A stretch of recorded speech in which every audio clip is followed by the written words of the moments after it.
जय हिंद। आज 21 अगस्त 2026 और आज की प्रमुख केंद्रीय कर्मचारी पेंशनर्स और पैरामिलिट्री से रिलेटेड जो खबरें हैं उनको हम इस वीडियो के माध्यम से जानेंगे। पहली खबर 8th पे कमीशन को लेकर के है और जिसमें बताया गया है कि 69,000 रुपये बेसिक पे, 4 बार डीए, फिटमेंट फैक्टर, 8वें वेतन आयोग जो है उसके सामने उम्मीदों का पहाड़ यहाँ पर खड़ा हो गया है।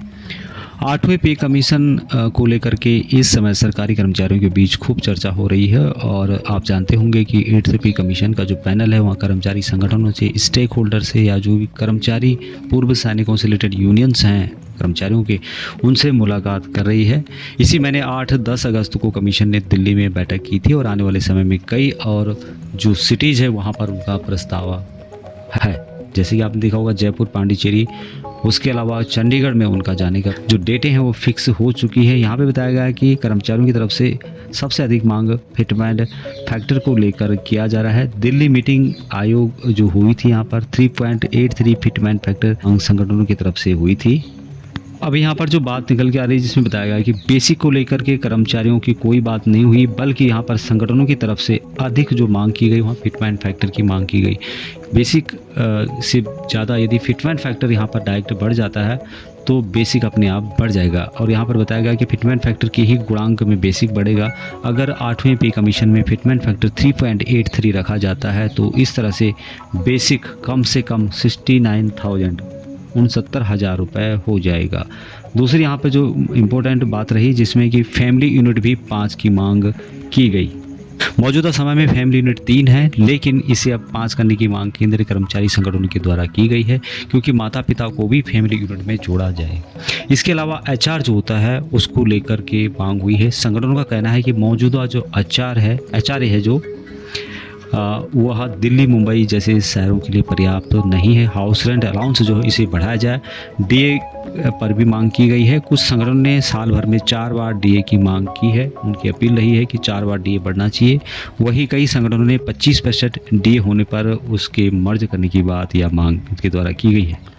दूसरी इम्पोर्टेंट खबर है कि CISF central industrial security force को अब रेलवे यात्रा में कोटा मिलेगा जिस तरह की सैनिकों को मिल जाए। हालांकि सैनिकों के लिए अलग डिब्बे होते थे, आजकल शायद नहीं है, लेकिन उसी तरह से CISF को अब रेलवे यात्रा में कोटा मिलेगा।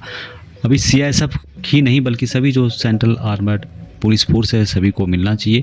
आरक्षित टिकट लेने के लिए ID के साथ लीव सर्टिफिकेट भी जमा करना होगा। यहाँ पर बताया गया कि CISF में काम करने वाले जो राजपत्रित या फिर गैर राजपत्रित अधिकारी हैं, कर्मचारी हैं, उन सभी को रेलवे यात्रा देने के लिए इमरजेंसी कोटा में आरक्षित टिकट दिया जाएगा। इससे उन्हें ट्रेन की यात्रा के दौरान कंफर्म टिकट के साथ प्राथमिकता के आधार पर बर्थ मिल सकेगी। आरक्षित टिकट लेने के लिए उन्हें अपना ID कार्ड के साथ विभागीय स्तर पर निर्गत की गई वैध लीव सर्टिफिकेट भी जमा करनी होगी। उसकी फोटोकॉपी रेलवे के टिकट काउंटर पर जमा करनी होगी। हालांकि उनको ये जो रेल यात्रा में कोटा दिया जा रहा है उसके लिए उनके परिवार के हकदार नहीं रहेंगे, आश्रितों को नहीं दिया जाएगा। यह मामला राष्ट्रीय कांग्रेस पार्टी की सांसद प्रोफेसर वर्षा एकनाथ गायकवाड़ ने केंद्रीय रेल मंत्री जो अश्विनी वैष्णव है उनको एक प्रस्ताव दिया जिसमें उन्होंने कहा कि जो CISF कर्मचारी हैं वहाँ देश के विभिन्न राज्यों से आते हैं और अपने स्वजन से 1000 किलोमीटर दूर हवाई अड्डा, संसद भवन, परमाणु संस्थान, मेट्रो, बंदरगाह, औद्योगिक संस्थानों के साथ देश की अन्य अति संवेदनशील प्रतिष्ठानों की सुरक्षा उनके हाथों में होती है, तो उन्हें इसका लाभ दिया जाना चाहिए। इसी बात को लेकर के जब रेल मंत्रालय में ये बात पहुंची तो रेल मंत्रालय ने यहाँ पर जवाब दिया कि इनके बाद रेल मंत्रालय इस मामले को लेकर के विचार मंथन प्रारंभ कर दी है, जहां CISF के साथ अन्य अर्धसैनिक बल के जवानों के लिए भी रेल यात्रा के दौरान स्पेशल इमरजेंसी कोटा योजना लागू करने की पहल की जा रही है। तो CISF ही नहीं बल्कि जितने भी पैरामिलिट्री फोर्सेस के अन्य उनके अंग हैं उनको भी जो आरक्षित सीट है रेलवे यात्रा के दौरान उसका लाभ मिलना चाहिए। अगली खबर पूर्व सैनिकों को रिजर्वेशन से रिलेटेड है। पूर्व सैनिकों को सरकारी कोटा के अंतर्गत जो सेंट्रल गवर्नमेंट की सेवाएं हैं, नौकरियां हैं, उनमें रिजर्वेशन को लेट करके है। यहाँ पे आप देखे होंगे मेंबर ऑफ पार्लियामेंट राज्यसभा माननीय संजय सिंह उनके द्वारा लेटर लिखा गया है भारत सरकार को। और ये जो लेटर है to secretary department of personnel and training DOPT ministry of personnel public grievance and pension government of India Bharat सरकार को लिखा गया है। उन्होंने जो लेटर है ये पूर्व सैनिकों की रिक्वेस्ट पे लिखा है, request for restoration and expansion of reservation and other concession of for ex-servicemen in central government services. केंद्र सरकार की जो नौकरियां हैं उनमें पूर्व सैनिकों के लिए आरक्षण और अन्य छूटों को बहाल करने और उनका विस्तार करने का अनुरोध यहाँ पर किया गया है। यहाँ पर बताया गया कि sir, I wish to draw your attention to the representation submitted by the भूतपूर्व सैनिक जन कल्याण समिति Uttar Pradesh regarding the reservation and other concession available to accessmen in central government services and he need to restore and strengthen these provision। यानी कि मैं भूतपूर्व सैनिक जन कल्याण समिति उत्तर प्रदेश द्वारा प्रस्तुत एक जो लेटर है उसकी ओर आपका ध्यान आकर्षित कराना चाहता हूं, जो केंद्र सरकार की सेवाओं में पूर्व सैनिकों को मिलने वाले आरक्षण और अन्य छूटों तथा इन प्रावधानों को बहाल एवं मजबूत करने की आवश्यकता के संबंध में है। आगे यहाँ पर जो डिटेल्स है जिसमें बताया गया है कि the representation highlight that ex-servicemen have made in invaluable contribution to the nation security and continue to deserve effective measures for their defined representation. यानी कि इस बात पर जोर दिया गया कि भूतपूर्व सैनिकों ने राष्ट्र की सुरक्षा में अमूल्य योगदान किया है और वे सैन्य सेवा पूरी होने के बाद सामान्य जनक पुनर्वास तथा नागरिक जीवन में पुनर्गठन के सभी प्रभावी उपायों के हकदार हैं।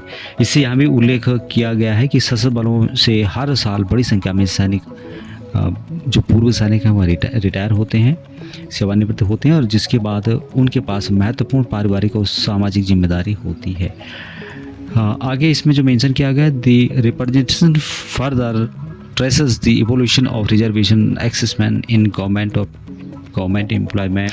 अब यहाँ पर बताया गया कि जो रिजर्वेशन पहले पूर्व सैनिकों को दिया जाता है उसको रिस्टोर किया जाए। 1960 के दशक में विभिन्न केंद्रीय और राज्य सरकारी सेवाओं में पूर्व सैनिकों के लिए आरक्षण की शुरुआत की गई थी और इस प्रावधान है उसको समय समय पर संशोधित किया गया है। आगे इसमें जो सबसे इम्पोर्टेंट पॉइंट है जिसमें कि बताया गया है कि पहले विभिन्न श्रेणियों के पदों पर आरक्षण प्रदान किया जाता था। According to the reservation was earlier provided across different category of post including group A, group B, group C and group D with higher percentage in the certain category. यहाँ पर जो बात की गई है कि विभिन्न श्रेणियों के पदों पर पहले आरक्षण दिया जाता था जिसमें कि group A, group B, group D शामिल है, जिनमें कुछ श्रेणियों में उच्च प्रतिशत था और इसमें विशेष रूप से इन बात को रेखांकित किया गया कि पदों का वर्गीकरण और सरकारी आदेशों में बाद में हुए बदलाव ने सैनिकों के लिए उपलब्ध आरक्षण के दायरे को काफ़ी कम कर दिया गया है